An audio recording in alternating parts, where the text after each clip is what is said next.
Welcome in the latest episode of That SEC Podcast, brought to you by Twisted Tea and My Bookie. I'm your host, Michael Bratton. I go by SEC Mike on Twitter, and I'm joined as always by my cousin Shane, who goes by Big Orange Balls on Twitter. What's up, you old Tennessee homer? Hey, buddy, what's going on? We got some football coming up, Mike. Come on, man. Oh, yeah. This will be the first time that we have the opportunity to actually pick a non-Vanderbilt, week one college football. We got two games to break down, Shane. So I'm pretty fired up, man. How's it feel for you? Oh, it's great, man. It's great. I mean, don't get me wrong. I love Vanderbilt. I was glad we got an opportunity to watch some football, but we're going to get a little bit more action. We got top 25 showdown potentially. Right. I know Florida's not getting the love they deserve right now, but in my mind, just about every SEC team's a top 25, and we're going to get to see that Thursday. And then, my Mizzou's coming out. We're going to figure out who's going to quarterback this thing. So there's a lot of excitement coming up Thursday, brother. Yeah, I can't wait. And I don't know. Just week 0, it just didn't feel like a college football Saturday, but we will get that soon enough. We got some great games here on Thursday. Yeah. We're going to get to it. We're going to pick the Florida at Utah game. We're going to pick South Dakota at Mizzou. But I thought we'd mix it up, Shane, and I asked for mailbag questions. Yeah. And we got quite a few good ones. So we're going to dedicate this show to answer some questions. Yeah. Before we get to our predictions. How's that sound? That sounds good. All right. So we can go any direction. Cousin Shane's not seen these. I saw it came out, so I retweeted the question, that we're going to have the mailbag, but I made a point to mute the conversation, so I didn't see what the questions were. So, okay. We may have to pause this show. It's not live, thank God. I can't believe you asked me that shit, Mike. All right. First off, I love this question, Shane. Stephen Lassen, friend of the show, of course. Athlon Stephen, Tuesday. Go check it out if you missed it. Come on now. The smart one. But remember, he did his quarterback rankings. Yeah. And you kind of tore into him. Roughly so. So Steven's getting back at you. Not really. But which quarterback are you most looking forward to watching this weekend specifically? Is he talking about debut? There's a lot of great options. A lot of new, I believe 11 new offensive coordinators around the SEC. And I don't know how many starting quarterbacks, but I think it's like 7 or 8 new first year. Yeah. So can go any direction in this. I love this question by Steven. Yeah, man. Obviously the homer in me, we want to see Joe Milton, but I got to see a little bit of that last year. Yep. The easy answer here is just Alabama. I don't care what quarterback is. I just want to see who's number one. Yeah. But, out of the starting positions that we already know, the one I'm looking forward to the most is down there in College Station. Give me Connor. I want to see the development, the step forward he takes this year, and is this going to be a season that Texas A&M is legit or not? Right. It's all going to come down to quarterback play, and was that Max Johnson race because Max is doing better, or is that because Connor's not developing as much as we would like him to? So we'll know that week 1. So that's the one I've got my eye on. Well, I'm glad you went there, Shane, because I got one completely different. Yeah. And I love it when we can hit on some different teams. And I'm preparing myself, Shane. Yeah. For tons and tons of retweets this weekend. So you already know where I'm going. I'm going Spencer Rattler, South Carolina against North Carolina. Prime time, Saturday night. The nation will be watching, and all the buzz is he's killing it in camp down there. Juice Wells good to go. Trey Knox good to go. Nicholas Harbor good to go. So he's going to have all these weapons, and I'm just fascinated to see what he looks like in this Dow Loggins offense because, we've said it a million times. I'm tired of saying it. I want to see it, but they're going to go as far as Spencer can take him. Yeah. And if he's as red hot coming out the gate as they've suggested, I think that's great for South Carolina. And like I said, my Twitter will not, it'll be like melting down, like ninth quarterback. They're going to be just retweeting the shit out of that. And, absolutely. I root for him to do better than I don't want to be right on that one. Yeah. Like, I'd rather be trolled than and him have a great year, because that means South Carolina's going to have a great year. Absolutely. Where are you, Spencer? I know you're watching. I know you're watching this because you hate this man, and rightfully so. His shitty list that we had to listen to all off season about how South Carolina is not going to be as productive as they were the tail end of last year. Bookmark it, save it. I know you got a picture of his list right there in your locker. Go out there and prove people wrong. And I cannot wait. I've been saying this since it's come out. Because I was a little higher on him than you were. Yeah. I cannot wait to be a part of that parade that runs through straight out of Columbia and right to Mike's mention. So absolutely. Well, I'll tell you this, Shane, and I know you're joking a little bit, but he won us over when he came over at media days. He was great. He was great. And I hate that because we didn't get to talk to all the coaches. We didn't get to talk to all the quarterbacks and playmakers. But I will say, man. The kid, he's not even a kid. He's an adult, man. He's a grown-ass man, and he almost, if he doesn't make it in the NFL, man, he's going to be coaching somewhere. I got that vibe from him that he had the demeanor. He knew what is best for this university, and he could have came out here beating his chest and say, I deserve more, I deserve better, but he couldn't wait to lift the players around him. That's a leader. And I think that speaks volumes to what, again, culture, we say it all the time with South Carolina, what Beamer and company have created down there. So I don't know how much of that was Beamer or how much that was Spencer, but the man's got a solid head on his shoulders. How about this one, Shane? I love this question from Uncle Malone. Appreciate you, Uncle, for this one. With Georgia having some depth issues at running back, they just lost Branson Robinson for the season, and Kendall Milton's a little banged up. Could we realistically see Brock Bowers in the backfield at some point this season? And that was his position in high school, he notes. So we have seen it a little bit. They put him all over the field. How about that, Shane? Brock Bowers, could you see him? Of course, we're not saying, he's going to be their number one running back. That'd be insane. But I bet you he scores a couple touchdowns out of the backfield somehow, because they have to get creative to get him involved, and this will be part of his Heisman buzz. I think we will see him in the backfield at some point. I mean, it's a good point, man. And because we've seen it, we've seen pieces of it. Now, I don't know if we're going to see him line up in the backfield, but he's going to have that H-back role where he's coming around and doing some sort of that's going to be the nature of this game. And, you've got to get the ball in your playmaker's hands. And if he's got 3 or 4 covering him, well, man, you put him in motion and you just hand him the rock. You know what I'm saying? Because you've seen it firsthand. The man can take it to the house anywhere on the field. So, I think even if we had a healthy a full stable of running backs back there at Georgia, I still think that there was a few packages dialed up for him to get the ball. Oh, well, let me ask you this then, because we already did the Judkins touchdowns and all this. Yeah. They're playing UT Martin in the opener. Mm. We'll get to that game tomorrow more, but over under 1.5 touchdowns for Brock Bowers against UT Martin. Does that include receiving? Any. Oh, yeah.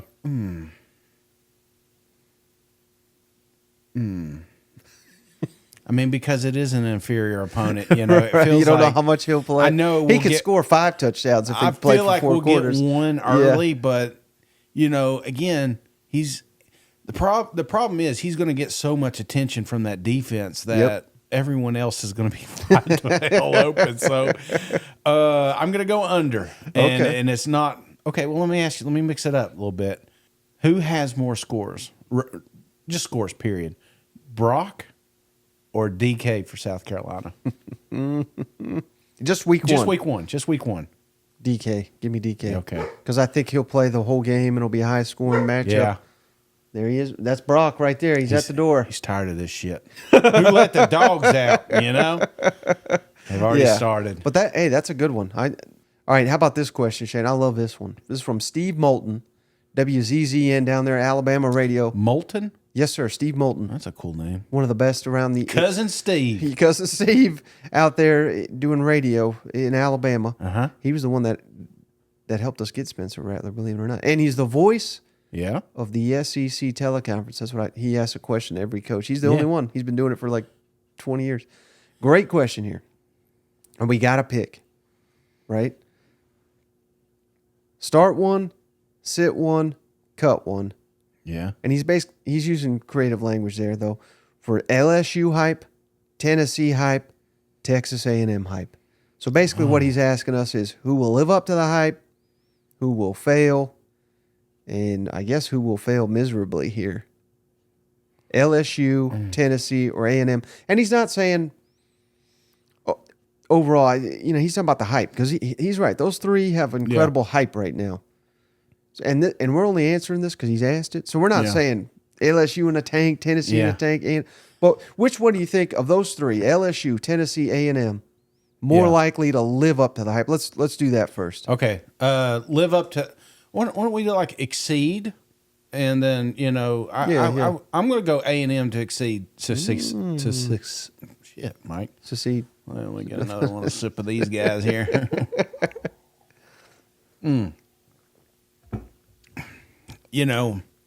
Mike, I was embarrassed last year with all the shit I talked about Aggies, and if they fail me this year, I will be such a pro Longhorn fan next year that they will hate me like South Carolina hates Mike. So, don't let me down, Texas A&M. But I believe out of those three, that's the one that I'm expecting to succeed and be extremely successful this season. Interesting, because that's the one, Shane. And again, I'm not picking this. I'm not rooting for it. But that would be the one that I think fails miserably, most likely. And it's because we saw it last year. Yeah. It's because I'm out on Jimbo. But I love the pieces. And who knows? What if Connor Wigman, we're bought in. We think he'll have a great year. We like Max Johnson. All these Aggies were telling me, Haynes King. Yeah. Haynes King.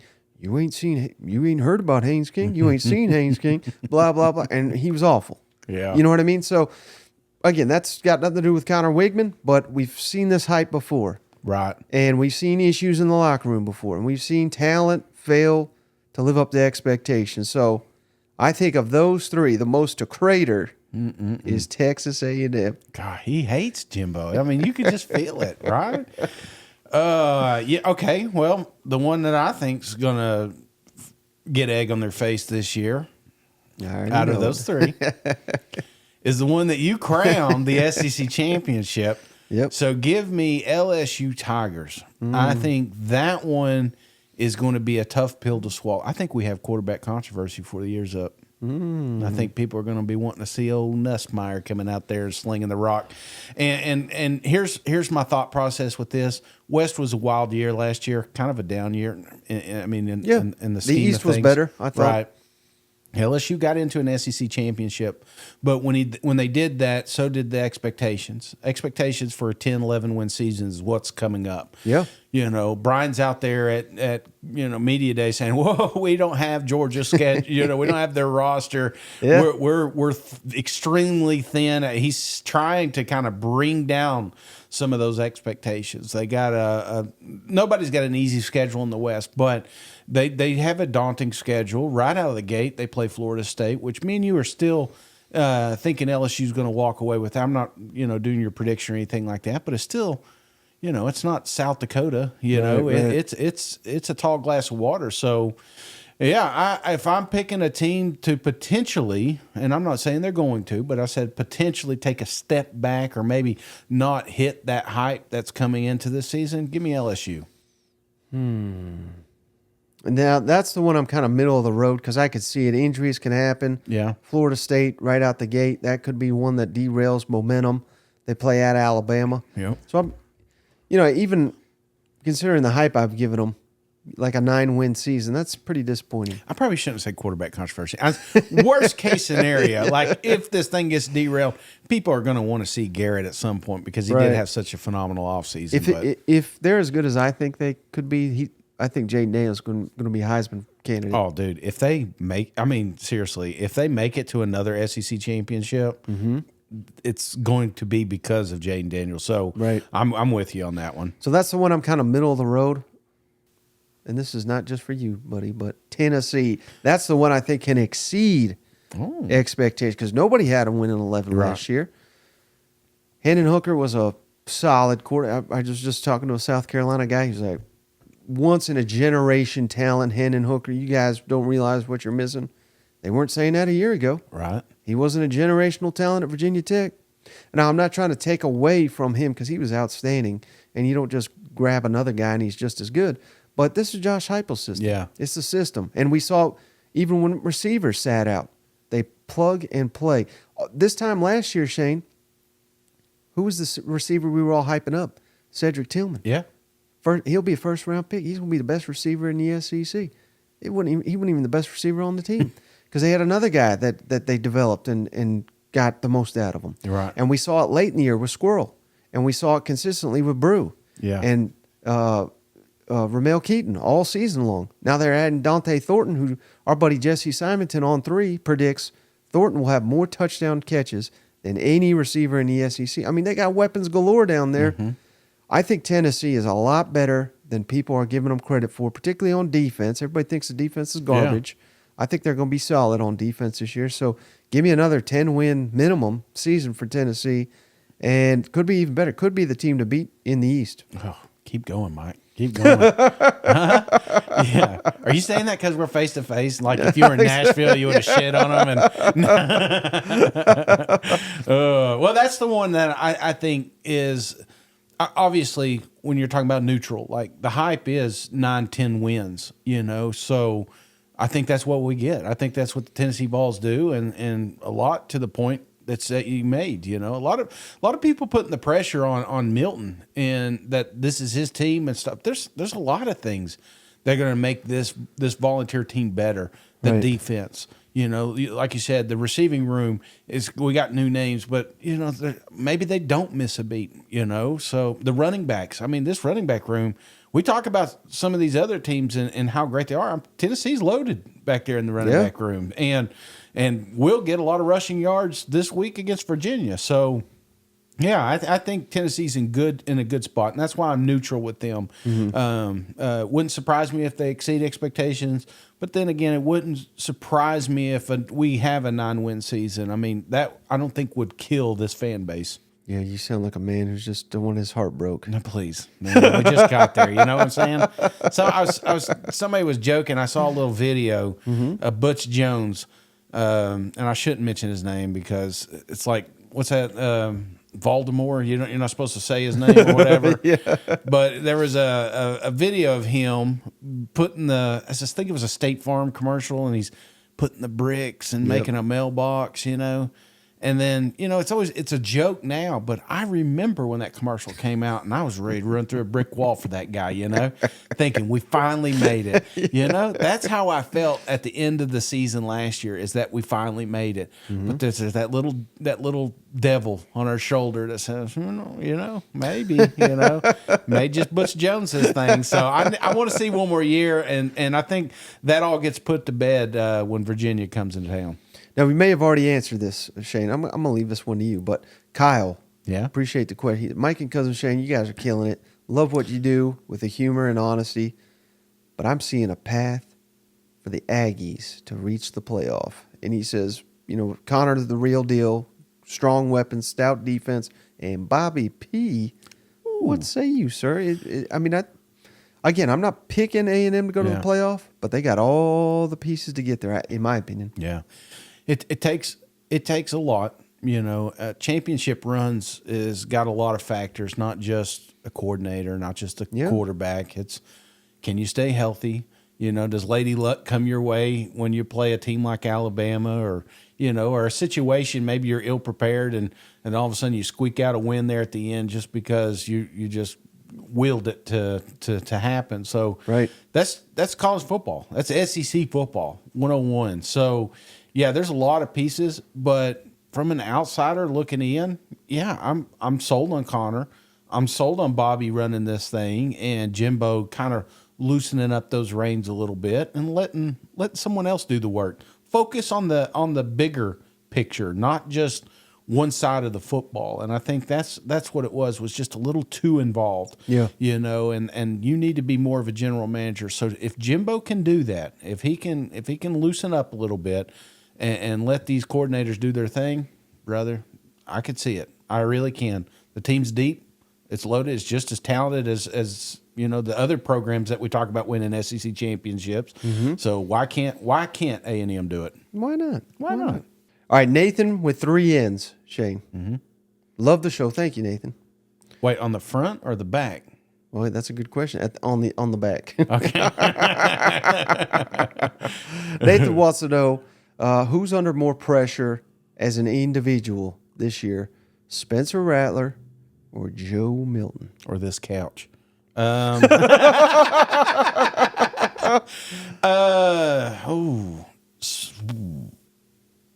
gotta go Spencer Rattler, man.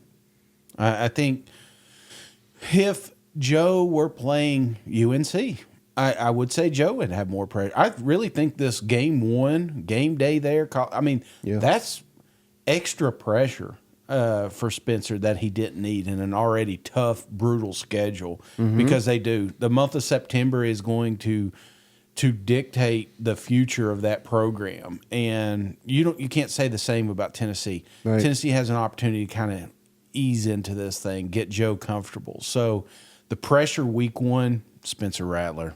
What about for the year, though? That's what he specifically said. For the year? For the entire year. And I think it's the same answer, because what we've been talking about, they go as far as Spencer Rattler can take them. Right. And also because, they've got a really good freshman they like at South Carolina, but in Sellers, I believe is his name, Lenore Sellers. But I don't know if he's Nico. Yeah. In Tennessee, again, who cares about the recruiting ranking? But all accounts, Nico's the real deal, which maybe that does add a little pressure to Joe Milton. But yeah, if something happens to Joe Milton, God forbid he can't finish, he gets hurt, I don't think it's panic like it potentially could be with South Carolina. I think it's a little bit different type of pressure. Like South Carolina, I think it's more internal. Like Spencer's putting the pressure on himself. He came back so that he can get drafted in the NFL. Mm-hmm. So Joe, a little bit more outside pressure. If you do make mistakes, this coaching staff, this fan base is going to be looking for the young quarterback to come in and save the day. Right. So that's kind of wild when you think about it, but which one's tougher? And I just, after talking to Spencer, I'm going to go pressures on him just because I think he's out to prove everybody wrong. And if he comes out and doesn't perform, he's going to take it twice as hard. So I'm still going to go Rattler here. Well, you know what's interesting about that? Because that's kind of where I was going to take it. Yes, there's pressure on both these guys, but if they don't live up to it, that's what not everybody, but these two, Spencer Rattler and Joe Milton, if you're not a fan of South Carolina and Tennessee, just based on what I'm seeing, there's a lot of hate against these guys. Everybody thinks they suck. Everybody expects them to fail. Right. So I wonder if that takes away any of the pressure, because it's not, everybody's expecting them to fail, basically, is the point I'm trying to make. I think it'd be a little bit different if everyone was anticipating that these unknown guys were like Heisman finalists and they didn't do it. That's a lot of pressure too. So I don't know. I think that eases a little bit of the pressure on each of them. Yeah. They both got it, brother. Yeah, that's true. What I'm saying? They've both got some serious pressure, and but you can honestly sit down and say that about a lot of the quarterbacks in the SEC that may be looking over look at Jackson Dart. We don't know if he's a star or up there if Brady does get the start nod. It's like right. What these guys all got pressure. There's a handful that I think got some serious, like Will Rogers, Leary, it's just KJ life in the Jefferson, SEC, man. Everybody else, they're fighting every day to keep their job. All right, how about this one from Zay? Question for you, Cousin Shane. Okay. Would you rather Tennessee, it's an interesting one, would you rather they beat Georgia and Bama but lose in the SEC championship, or lose to Georgia, lose to Bama, and win the SEC championship. I don't even know how that's possible, but so I guess do you want that SEC championship, or do you want bragging rights over Georgia and Bama? What's more valuable to Cousin Shane? That's a good one. Damn, that's a tough question. Maybe I should have read these, because part of me is like, winning an SEC championship, you're most likely going to, I would imagine, go to a college football playoff and have an opportunity to play for a national championship, which is the ultimate goal. Right. But, it's like, I love that game when we beat Bama, and Georgia's been doing a lot of barking out there, you know what I'm saying? One of the toughest games I ever went to, Mike, is in 2001, the Hobnail Boot. I was there. I was there, sweating my ass off, watching this football game, hungover as shit, and it's just like, that's the Who Let the Dogs Out was a popular song back then, and I swear to God, I didn't realize there were so many Georgia fans in there. I think some of them converted that day. So I love that damn song so much, I'm going to start barking. So that one hurt a little bit. That one stung, and so it's a little bit more personal for me, that rivalry. So I'm gonna win an SEC championship. As much as I would love to beat those two, I just think having an SEC championship under your belt, like Spurrier says, is harder than winning a national championship, and it's something that you can brag and point at. So, yeah, give me the championship. All right, how about this from John Chafe? It's not the real John Chafe. I wish it was. Is it? Is it? We don't know yet. If the Vols go undefeated and win the Natty, will Cousin Shane shotgun a Twisted Tea and do a naked lap around Neyland? I will definitely shotgun a Twisted Tea, but I don't know if I can handle jail time, So, did he say run lap? So around obviously Neyland. He doesn't listen that much. Or he's an audio. He's not a video guy, All right, how about Big Orange Piccolo, Shane? Yeah. More likely upset to happen, Tennessee beating Alabama in Tuscaloosa or Kentucky beating Alabama in Lexington. I think that while both potential could happen, I think I would go Kentucky over Bama in Lexington. You got to remember, the Bama game that comes after they play LSU. Yeah. Late in the season, maybe some cold weather. I don't know if cold weather really affects Alabama, but they don't play as well on the road as they do at home. So give me Kentucky at home over Bama. You got Alabama's schedule? Can you pull that up? I'm just curious who they got before and after. Okay, before Tennessee, Arkansas at home. And after? LSU. Okay. And then for Kentucky, before is LSU, and after is Chattanooga. UT Chattanooga. Trump game. That's another good one, man. Loading up some tough questions. I think the problem with Tennessee is they'll be dialed in. There's no overlooking. And I'm not saying they're going to overlook Kentucky, but they will, Yeah. We're hearing Coach come out talking about youth and people having trouble finding focus and discipline, and that's what he's talking about, because games like Kentucky can come up and get you. So I'm gonna go Kentucky as well, brother. I just think when you're looking at it, they've got the pieces, and you could argue Tennessee beat them and going down to Tuscaloosa, but in the last 10 years, would they have like 5 losses or something down there? It's not an easy place to win. So yeah, give me Kentucky here. And then last one, Shane, from Ashley. Big fan, Gator fan. Yeah, been around. Not even football related. Just wants to know, what kind of doggy do I have and what's his name? Well, he's some kind of rescue, so we don't know for sure, but he's some kind of red mutt-looking dog. But yeah, he's a good boy, and his name's Neyland. And I've got Bruno and Chloe. I've got a little Morkie, Maltese Yorkie mix, 4 pounds and full of energy. I'm telling you, that little bastard He'd fight you all. And then Chloe, little Westie, she's a good one too. Yeah. All right, Shane. I'm done. Now I will say this. Yes, sir. I got Bruno. That's his name.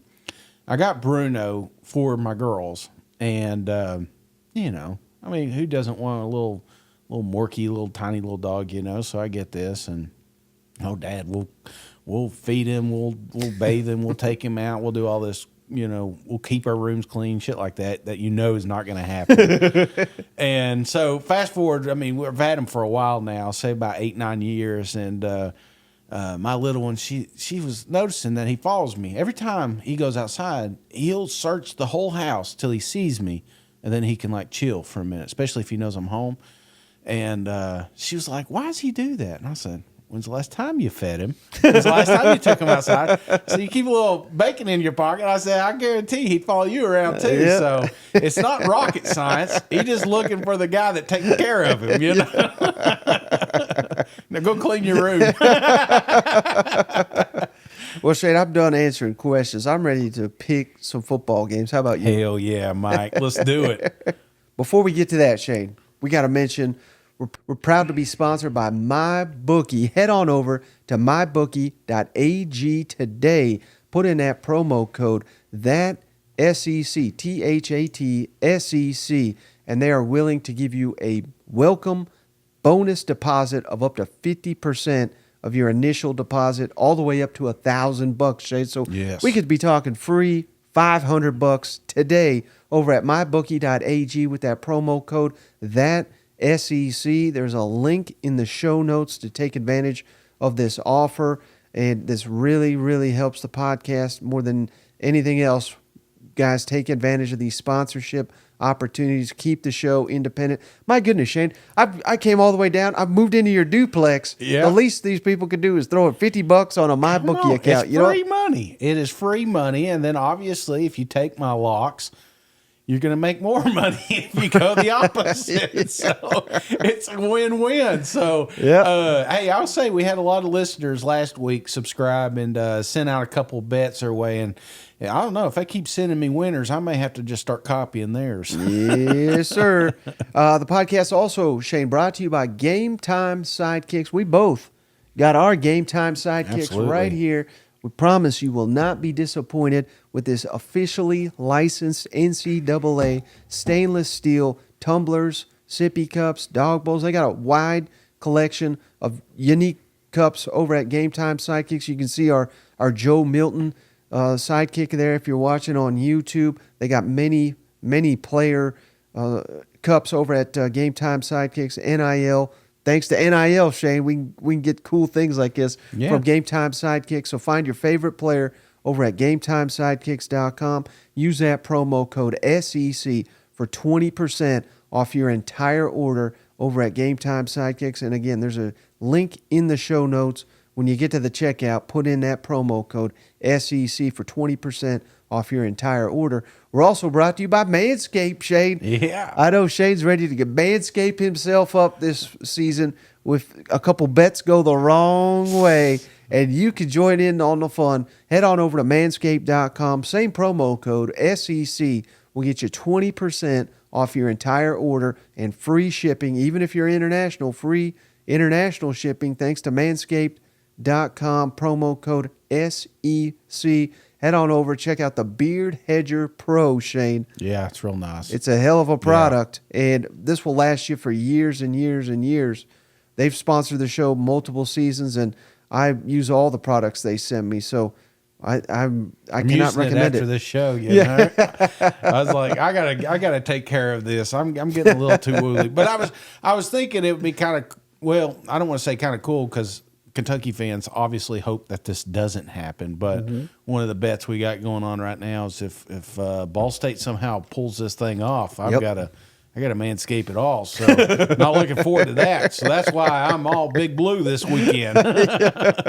And Shane, I'm proud to announce we've just agreed. We're just started with Prize Picks once again, third season in a row with Prize Picks, daily fantasy sports, courtesy of our friends over at Prize Picks. Head on over to prizepicks.com, put in that promo code SEC, same promo code, and you'll receive a 100% instant deposit bonus all the way up to $100. So you could have $200 today in your account, Shane, thanks to our friends at Prize Picks and their daily fantasy selections, Shane. And I've got some Prize Picks for you, buddy. Oh, Going into it, I'm so excited. This is one of my favorites. We'll do the Prize Picks all year long. And I may be awful at picking games, Shane, but I'm good at Prize Picks. yes. And I got two I absolutely love. In the opener, we're about to pick Florida, Utah. These are from that game, 2 Florida Gators. I mean, come on, man. Trevor Etienne, 43.5 rushing yards. Smashing that over. 43 yards. I mean, he's going to average maybe about 120 yards per game this year. So, I don't know. I think they made an error over there. Hell of a company, but the Prize Picks, it's too low for Trevor Etienne. All he's got to do is get 44 rushing yards on Utah. You've seen this Florida offensive line, Shane? They're 6'9", 400 pounds, every single one of them. He'll have it in the first quarter, Mike. Yeah, so give me Trevor Etienne, 43.5 rushing yards over. And Ricky Pershaw, Shane, their go-to receiver. I've already said I think he'll be the MVP of the offense in Gainesville this year. 45.5 receiving yards. That's one long catch against this Utah. Over 45.5 receiving yards for Ricky Pershaw. Thoughts on those? You like those two? Yeah, I like the ETN for sure. Yeah. Little pause on the but I could see it, because again, that's what I think we're going to have with the Florida Gators. It's a couple of those long shots, kind of get them into the box with ETN and then launch it over them. So yeah, that's one touchdown, man. You know what I'm saying? And they have one more. I didn't make this selection, Shane, so I want to get your thoughts real quick. The other running back for Florida, Shane, Montrell Johnson. Yeah. Another great player. But they have him at 57.5 rushing yards. So that's kind of why I went with ETN over 45.5. I think ETN's a better bet to go over. Not saying Montrell Johnson can't get to 58. I think he can. Yeah. But I think I just like ETN just a little bit better. Right. Yeah. I'm with you here. And again, he's also going to have a lot of receiving yards, I would imagine, in this game. So both will be very, very productive, but both are Florida Gators offense this year. So yeah, expect plenty of yards from both of them. All right, Shane. Well, I'm expecting plenty of predictions from you. So let's get into it. Florida at number 14, Utah, Shane, and the spread. Currently 4.5 in favor of Utah, over under 45.5 points. This game, Shane, kicks off 8 o'clock Eastern, 7 Central on ESPN, nationally televised. Chris Fowler and Kurt Herbstreit. It's going to feel like college football come Thursday night, brother. And I even got the weather for you, Shane. 87 degrees, so little warm out there. That Gainesville heat up there with them, huh? Yep. And the latest news right before we hopped on the line, Shane, here on Wednesday, Cam Rising, Utah's solid quarterback, will not play. That's according to many reports. Hate to hear that. So what's that mean, Shane? They're going to start a walk-on quarterback, junior Bryson Barnes, Shane. He did play 10 games last year, but 4 touchdowns, 2 interceptions, 430 yards. I mean, this is not, a very experienced guy. They said he started against Washington State. Yeah. Career high, 175 passing yards, Shane. I mean, that's what they're working with here. I do got some stats, so I'm not trying to just completely crap on Utah. This is going to be a hell of a challenge for Florida. Utah has won 25 of the last 26 at home. They've won 14 in a row. Their last home loss was in December 2020. How about this, Shane? Florida, this is their first non-conference true road game outside the state of Florida in 30 years. Oh, wow. Last one was 1991 at Syracuse. I can't believe that. The Gators have never won ranked matchups in back-to-back season openers. They did it last year when they beat Utah. Never done it before. And before we break it down, Shane, let's give a shout out to our guy here, Gator Josh. Oh, yeah. Gave us a graphic here. I'll throw it up here on on the YouTubes. But man, he went into great detail on this bad boy. If you're not watching the show, you're missing out because Gator Josh must have spent days on this thing. You know what? Yeah, absolutely. I'm talking elevation. We've got mileage that they flew. Absolutely. And that's another thing. Florida Gators didn't just walk over there. They had to go to multiple states because of that hurricane. Thoughts and prayers for everybody down there in Florida. And to finally make it to this elevation. So, yeah, there's a lot of. Are you going to throw out any of his facts? I can. Well, I'll throw out a couple. Yeah, go for it. And talk about elevation. They're at 4,600 feet above the sea level. Sea level. There it is. Big words. I should have done a little more research on this one myself. Let's see. Another one. The flights. Yeah, we're talking multiple time zones. Yep. Weather's listed here. I've got this. Man, he really went in some crazy details here. Now, I'll put this one on the that SEC podcast Twitter page, so be sure to check this out.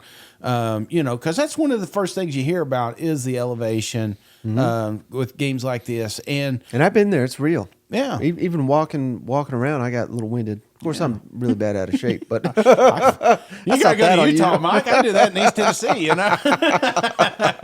But I will say this, brother, is the home field advantage a little bit. I mean, these guys are going to be pumped up. They're going to be loud, but it's not nothing that the Florida Gators can't handle. You know what I'm saying? But I do think there's something to be said, Shane, for these Utah fans. They're outstanding. I've been to that stadium, too. It's a very nice stadium. I realize people look at the number and they think, oh, this 50,000. This is a spring game. Yeah. But it's different out there. I don't know. It really is, especially when they're built into the, they're kind of into a, I don't know what it's called, but down into the ground. I don't know. Yeah. It makes it louder. Oregon was the loudest. I think to this day, I think Oregon is the loudest stadium I've ever been to. But Utah is similar. And these fans, these players, they're going to beat the shit out of Florida. They're used to winning. Not only that, but I think it's difficult for SEC teams because everybody's rooting against them. Yeah. They want to see them fail. They've heard all the hype about SEC. They're like, we're going to kick their ass and show them. And there's the revenge factor for losing last year, too. Absolutely. I mean, a lot of people are expecting Utah to be one of those teams at the end of the year that's in the top 10. I mean, that's expectations, and they do that by playing great football.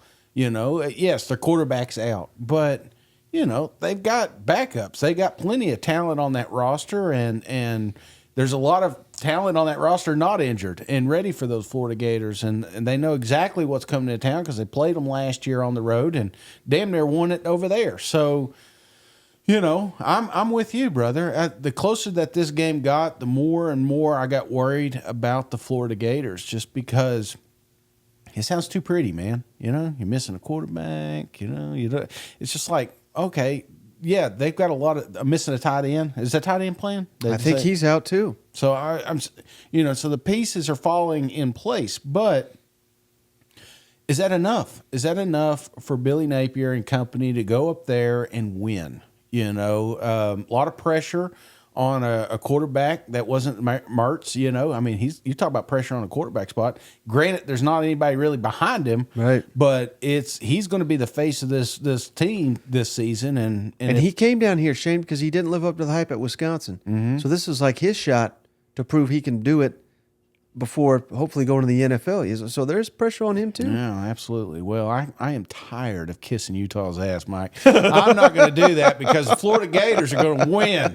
They're going to win, and it's going to be by it's going to be old school football, man. Something that when growing up in the '80s. We had 3 passing plays on my high school football team. You know what I'm saying? And we didn't use a one of them. That's what I want to see with the Florida Gators here. I want to see these big bastards just push this off defensive line around. Yeah. I want to see Etienne. I want to see Johnson. I want to see them all just get all the yards. And as they get sucked in, then all of a sudden there's Ricky going deep. That's what I want to see. I want to see the Florida Gators be relevant again. I want them to just kick the media, the nation in the mouth and let them know that this isn't a rebuild like you thought. They're here. They've just been working in the background on building depth, and they've got competitive depth, brother. So I don't know why I'm messing around anymore. Mike, give me the Florida Gators 28, Utah sneaks in the last score and goes to 24. Oh, so it looks like you like the over. Yeah, I do. And that's a good point, Mike. This one's, what was it, 44 and a half. Yeah, so think about that. Even 25 to 20, Yeah. you're hitting the over. So I really like that's my favorite. So I've done a couple parlays Thursday, and that one is found on most of my parlays. Couple big plays. Yeah, it's right special there. teams, pick six, anything can really it's break college it. football, and there's going to be mistakes made on both sides of the ball here. Right. We saw it with Vanderbilt and Hawaii. Expect nothing less with the Florida Gators and Utah. And they're not going to just come out, humming like they would week 6 or week 7. So there's going to be some mistakes, and I think if Florida does their due diligence and doesn't let up too many, I think they walk away here with a victory. Yeah. And I'll tell you why you're right, Shane. I mean, come on. I'm going to be honest with you, Shane. I know all offseason kind of, we've taken twists and turns. We've shat on, me particularly, shat on Florida. Yeah. Then I've kind of come back around. If Cam Rising, their quarterback, and I think his name's Keithy, the tight end, who the coordinator, the offensive coordinator is Andy Ludwig, who was at Vanderbilt under Derek Mason, and he was a hell of a coordinator. Mm-hmm. That was a big-time hire by Utah. When Keithy went down last season, he said, shit, our offense ran through the tight end. Yeah. So those are big pieces. And if those guys were 100% and those guys were playing, I pick Utah in this game. Yeah. I think it's that big of a difference. And yeah, I mean, absolutely. I think Florida's got a lot to prove to everybody in this football game. I mean, this is, like I said, Chris Fowler, Kurt Herbstreit. I mean, this is a big-time football game. Yeah. Napier needs this, and he needs to keep that momentum going on the recruiting trail. This is how you do it right here. But it ain't going to be easy. And I think the defense is going to be pretty fired up because they know that, any score they give up could be the one that ends the game because we don't know how effective their offense is going to be. And I bet you Utah, it's not like this is news to them that these guys are out. They've been game planning for this. Florida's defense was awful at times last year. Let's hope it's a lot better. New coordinator, better talent. So I think it's going to be a competitive game. But I'm going Honda Morristown. First one of the year. Florida, 24. Utah, 23. And you talked me into the over right there. I had it 24-20, but I think you're dead on. I mean, especially with the over-under so low. Yeah. It's like a sucker bet. It is. Where they keep lowering it, and they're like, God, we need these people to bet the under, bet the under, bet the under. But now that it's so low, I think the over is a likely hit at 45.5. So I got it just over that. And how about this stat, Shane, from Alan Bell, friend of the show, been in studio with us. Billy Napier, 74% against the spread record in 23 games as an underdog. He's outstanding. Yeah. And in those 23 games, his team has won outright 43%. So winning nearly half the time as an underdog, that's impressive right there. That's impressive stuff. I think he does it again. Yeah, and I'm telling you, we've talked to several people down there, that were a little skeptical going into practice, and now they're kind of singing a different tune. Yeah, and I think that's part of the reason why I'm slowly buying into this football program. It's not so much that I'm down there and I've seen it. It's I'm talking to people that see it every day, and they're like, well, don't forget this guy, and it's just all of a sudden now a thin roster's got, competitive depth. And, Mertz, who, he's not that good. We'll have him at the bottom. But now they're like, well, how's Mertz, I mean, it's little things like this. And maybe I'm just reading the tea leaves or something like that, and I'm about to get hurt again. But I don't know, man. I think there's something sneaky up there or down there. And another cool thing about this program is we cleaned that locker room out, man. And we all know that we've all heard the stories about, what was going on behind the scenes and the buy-in for Billy's program. This isn't all Billy's guys, but there's a lot there. Mm-hmm. And I think the culture is going to start being created as well. So I don't know what that's worth, but sometimes if you go into a battle fighting with each other, not against each other, you end up winning on the field. So I'm slowly buying. Like I said, I want to see it. That's why I'm not 1,000% confident in this game. But I think in a couple of drives, we're going to say, well, shit, they're here. What are the odds, Shane, that Billy was playing chestnut checkers in the spring game? Yeah. Because apparently they were under the belief that the defense wasn't going to be blitzing and bringing pressures and shit. They had several offensive linemen out. Yeah. And they just blitzed the shit out of them. They looked awful in the spring game. And maybe it was a little rope-a-dope. Maybe he wanted everybody to be like, God, the Gators going to suck this year. Exactly. Gets all the pressure off you, especially for this Utah game. You come out here and you win. Yeah. I mean, no one gives a damn about the spring game, but we overreacted to it. We sure as hell did. I don't know. I'm just saying. Like we're going to overreact to this Utah game. All right, we got one more, Shane. South Dakota. Yes. At your Missouri Tigers. Yes. 8 o'clock Eastern, 7 Central on the SEC Network. Weather. I'm going to get the weather every game this year. 75 degrees, nice, cool temperature up there. Jealous. We don't have a point spread. We don't have an over-under because this is an FCS opponent. But I brought a little information for you, Shane, on South Dakota. 8 starters back on both sides of the ball. Tricky team here. Defense boasts 3 FCS All-Americans, including their linebackers, Brock Mogensen, Stephen Hillis, who were the top tacklers in the Valley last year. I don't know what the Valley is, but they were the top. It's like the high school. Mizzou's got... Tri-state area. Yeah. Mizzou announced this week Chad Bailey, starting linebacker. He's out. He's going to have surgery. He's going to be out a couple weeks, so that's notable. How about this, Shane? I didn't realize this, but Mizzou won 4 of their last 6 last year. Yeah. The only team to play with Georgia a one-score game in regulation. Mizzou has won 13 straight non-conference games at Memorial Stadium. Did they make it 14? Obviously, I've got Mizzou winning this game, Mike. And you sure? I think everybody will.